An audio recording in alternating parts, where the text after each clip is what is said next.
जय श्री कृष्ण। दोस्तों, आपका दिन शुभ और मंगलमय हो। आइए प्रारंभ करते हैं श्रीमद् भागवत का ये पावन महात्म्य। श्री सुखदेव जी कहते हैं, प्यारे परीक्षित, भगवान श्री कृष्ण ने इस प्रकार इक्ष्वाकु नंदन राजा मुचुकुंद पर अनुग्रह किया। तब उन्होंने भगवान की परिक्रमा की और उन्हें नमस्कार किया और गुफा से बाहर निकल गए। उन्होंने बाहर आकर देखा कि सब के सब मनुष्य, पशु, लता, वनस्पति पहले की अपेक्षा बहुत छोटे छोटे आकार के हो गए हैं। इससे यह जानकर कि कलयुग आ गया है, वे उत्तर दिशा की ओर चल दिए। राजा मुचुकुंद तपस्या, श्रद्धा, धैर्य तथा अनासक्ति से युक्त एवं संशय संदेह से मुक्त थे। वे अपना चित्त भगवान श्री कृष्ण में लगाकर गंधमादन पर्वत पर जा पहुँचे। भगवान नर नारायण के नित्य निवास स्थान बद्रिका आश्रम में जाकर बड़े शांत भाव से गर्मी, सर्दी आदि द्वंद्व सहते हुए वे तपस्या के द्वारा भगवान की आराधना करने लगे। इधर भगवान श्री कृष्ण मथुरापुरी में लौट आए। अब तक काले वन की सेना ने उन्हें घेर रखा था। अब उन्होंने मलेच्छों की सेना का संहार किया और उनका सारा धन छीनकर द्वारका की ओर चल दिए। जिस समय भगवान श्री कृष्ण के आज्ञा अनुसार मनुष्य और बैलों पर वह धन ले जाया जाने लगा, उसी समय मगधराज जरासंध ने फिर 18वीं बार 23 अक्षौहिणी सेना लेकर आ धमका। परीक्षित, शत्रु सेना का प्रबल वेग देखकर भगवान श्री कृष्ण और बलराम जी मनुष्यों की सी लीला करते हुए उनके सामने से बड़ी फुर्ती से भाग निकले। उनके मन मस्तिष्क में तनिक भी भय नहीं था, फिर भी मानो जैसे वे अत्यंत भयभीत हो रहे हों। इस प्रकार नाट्य करते हुए वह सब के सब धन वहीं छोड़कर अनेक योजनों तक अपने कमल दल के समान सुकोमल चरणों से पैदल ही भागते रहे। जब महाबली मगधराज जरासंध ने देखा कि श्री कृष्ण और बलराम तो भाग रहे हैं, तब वह हंसने लगा और अपनी रथ, सेना आदि के साथ उनका पीछा करने लगा। उसे भगवान श्री कृष्ण और बलराम जी के ऐश्वर्य, प्रभाव आदि का ज्ञान न था।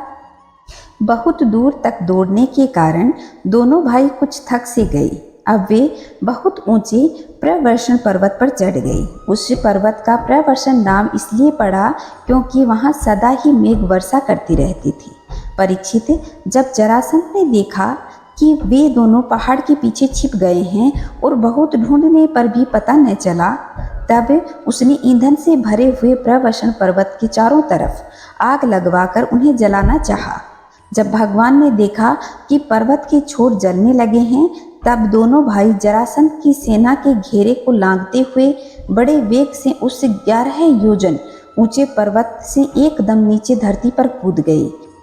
राजन, उन्हें जरासंध ने अथवा उनके सैनिकों ने नहीं देखा। वे दोनों भाई वहां से चलकर फिर अपने समुद्र के किनारे द्वारिकापुरी में आ गए। जरासंध ने झूठ मूठ ही ऐसा मान लिया कि श्री कृष्ण और बलराम तो जल गए और फिर वह अपनी बहुत बड़ी अक्षौहिणी सेना लेकर मगध को चला गया।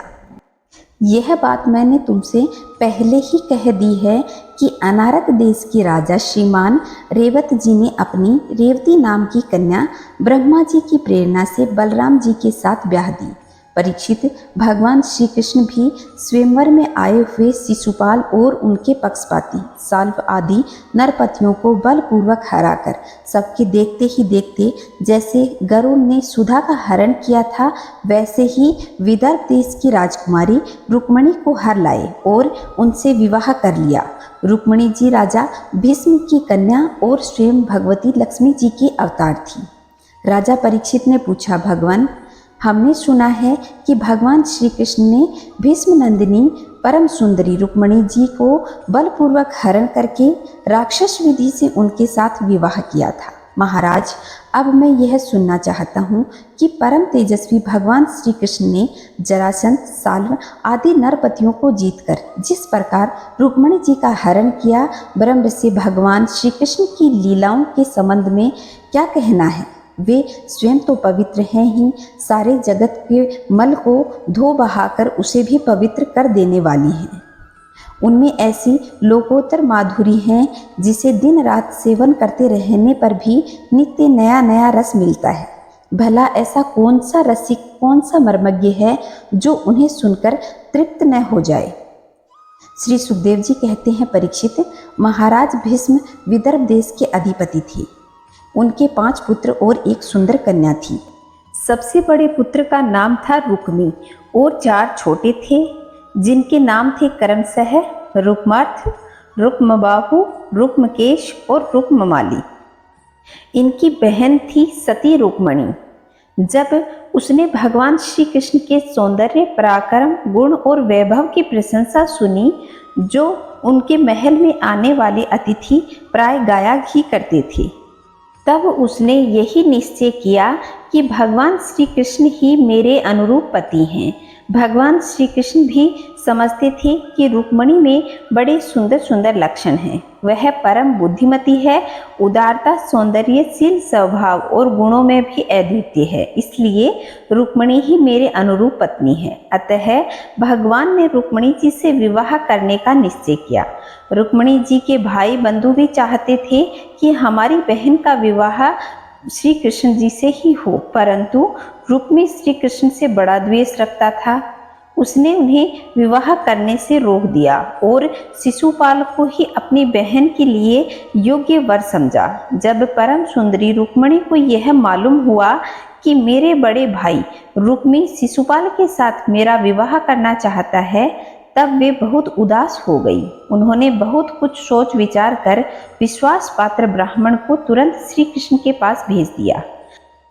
जब वे ब्राह्मण देवता द्वारिकापुरी में पहुँचे, तब द्वारपाल उन्हें राजमहल के भीतर ले गए। वहां जाकर ब्राह्मण देवता ने देखा कि आदि पुरुष भगवान श्री कृष्ण सोने के सिंहासन पर विराजमान हैं। ब्राह्मणों के परम भक्त भगवान श्री कृष्ण उन ब्राह्मण देवता को देखते ही अपने आसन से नीचे उतर गए और उन्हें अपने पास आसन पर बिठाकर वैसे ही पूजा की जैसे देवता लोग उनकी किया करते हैं। आदर सत्कार, कुशल प्रश्न के अनंतर जब ब्राह्मण देवता खा पी चुके, आराम विश्राम कर चुके, तब संतों के परम आश्रय भगवान श्री कृष्ण उनके पास गए और अपने कोमल हाथों से उनके पैर सहलाते हुए बड़े शांत भाव से पूछने लगे, ब्राह्मण शिरोमणि, आपका चित्त तो सदा सर्वदा संतुष्ट रहता है ना? आपको अपने पूर्व पुरुषार्थ द्वारा स्वीकृत धर्म का पालन करने के लिए कोई कठिनता तो नहीं होती? ब्राह्मण यदि जो कुछ मिल जाए उसी में संतुष्ट रहे और अपने धर्म का पालन करे, उससे च्युत न हो तो वह संतोष ही उसकी सारी कामनाएं पूर्ण कर देता है। यदि इंद्र का पद पाकर भी किसी को संतोष न हो तो उसे सुख के लिए एक लोक से दूसरे लोक में बार बार भटकना पड़ता है। वह कहीं भी शांति से बैठ नहीं सकता। परंतु जिसके पास तनिक भी संग्रह परिग्रह नहीं है और जो उसी अवस्था में भी संतुष्ट है, वह सब प्रकार से संताप रहित होकर सुख की नींद सोता है। जो स्वयं प्राप्त हुई वस्तु से संतोष कर लेता है, जिनका स्वभाव बड़ा ही मधुर है और जो समस्त प्राणियों के परम हितैषी, अहंकार रहित और शांत हैं, उन ब्राह्मण को मैं सदा सिर झुकाकर नमस्कार करता हूँ। ब्राह्मण देवता, राजा की ओर से तो आप लोगों को सब प्रकार की सुविधा है न? जिनके राज्य में प्रजा का अच्छी तरह पालन होता है और वह आनंद से रहती है, वह राजा मुझे बहुत ही प्रिय है। ब्राह्मण देवता, आप कहाँ से, किस हेतु से और किस अभिलाषा से इतना कठिन मार्ग तय करके यहाँ पधारे हैं? यदि कोई बात शेष गोपनीय न हो तो हमसे कहिए, हम आपकी क्या सेवा करें। परीक्षित, लीला से मनुष्य रूप धारण करने वाले भगवान श्री कृष्ण ने जब इस प्रकार ब्राह्मण देवता से पूछा, तब उन्होंने सारी बात कह सुनाई।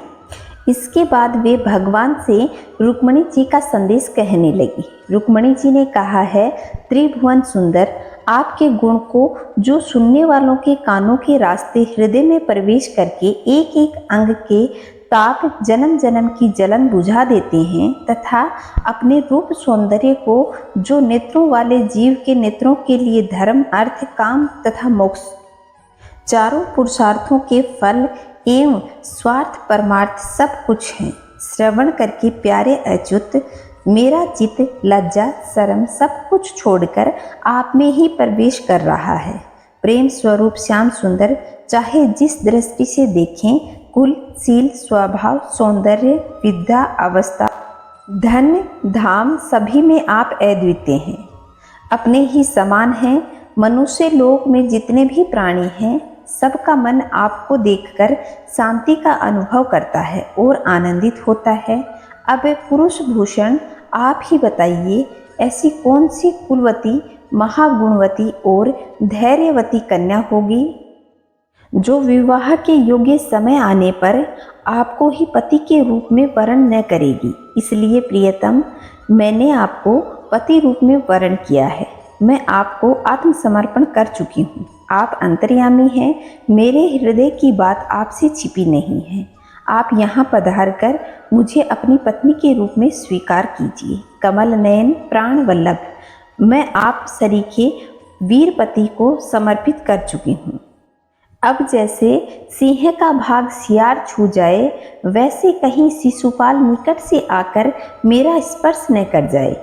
मैंने यदि पूर्व जन्म में पूर्त यानी कुआ, बावली आदि खुदवाना, इष्ट यज्ञ आदि करना, दान, नियम, व्रत तथा देवता, ब्राह्मण और गुरु आदि की पूजा के द्वारा भगवान परमेश्वर की आराधना की हो और वे मुझ पर प्रसन्न हो, तो भगवान श्री कृष्ण आकर मेरा पाणी ग्रहण करे।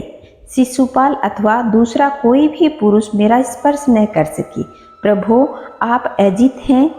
जिस दिन मेरा विवाह होने वाला हो, उसके एक दिन पहले आप हमारी राजधानी में गुप्त रूप से आइए और फिर बड़े बड़े सेनापतियों के साथ शिशुपाल तथा जरासंध की सेनाओं को मत डालिए, तहस नहस कर दीजिए और बलपूर्वक राक्षस विधि से वीरता का मूल्य देकर मेरा पाणी ग्रहण कीजिए। यदि आप यह सोचते हैं कि तुम तो अंतःपुर में भीतर के जनाने महल में पहरे के अंदर रहती हो, तुम्हारे भाई बंधु को मारे बिना मैं तुम्हें कैसे ले जा सकता हूँ, तो इसका उपाय मैं आपको बताए देती हूँ।